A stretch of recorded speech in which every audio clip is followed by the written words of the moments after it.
प्रार्थना करतो की मुंबई मधला कोळी मराठी माणूस हा मुंबईतच टिकू दे, ह्याचाच राज्य कायम मुंबईवर असू दे आणि आमच्या कामधंदा रोजीरोटीमध्ये बरकत दे.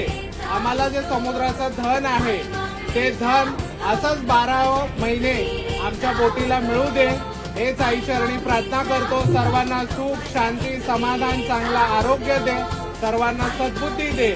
बोला आई राजा जय जय प्रत्येका माऊलीचा जय असो.